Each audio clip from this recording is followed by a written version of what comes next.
Hi అండి అందరికీ welcome to KS vlogs. ఈరోజు అల్లం చట్నీ చేస్తున్నాను.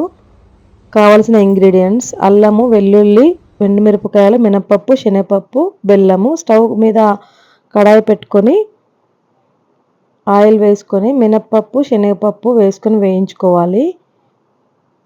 కొన్ని వెల్లుల్లి, అల్లం 50 గ్రామ్స్ వరకు అల్లం ముక్కలు వేసుకోవాలి.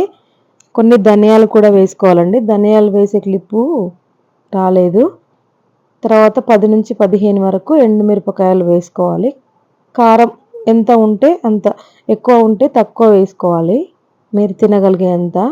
ఫస్ట్ టైం నా ఛానల్ చూస్తున్నట్టయితే సబ్స్క్రైబ్ చేసుకొని లైక్ చేయండి, షేర్ చేయండి, కామెంట్ బాక్స్లో కామెంట్ చేయండి ప్లీజ్. వేయించుకున్నాక లాస్ట్లో కొంచెం చింతపండు వేసుకొని కలుపుకోవాలి. బ్రౌన్ కలర్ వచ్చేంత వరకు వేయించుకోవాలి. తర్వాత 3/4 కప్పు వరకు బెల్లం తీసుకోవాలి.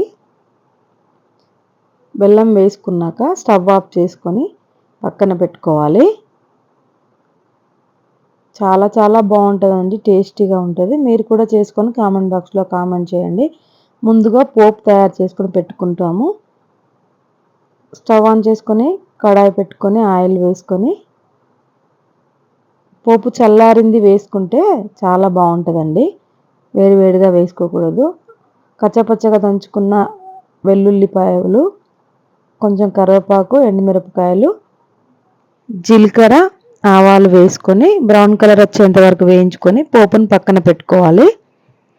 చల్లారినవన్నీ మిక్సీ జార్ తీసుకొని మిక్సీ జార్లో వేసుకోవాలి. వేసుకున్నాక ఉప్పు వేసుకోవాలి. ఒకటి సీక్రెట్ టిప్ అండి, ఇది వేడి నీళ్ళు పోస్తే చాలా బాగుంటుంది. వేడి నీళ్ళు పోసుకుంటే 3 నెలలు నిల్వ ఉంటుంది. బయట పెడితే 15-20 రోజుల వరకు కూడా నిల్వ ఉంటుంది.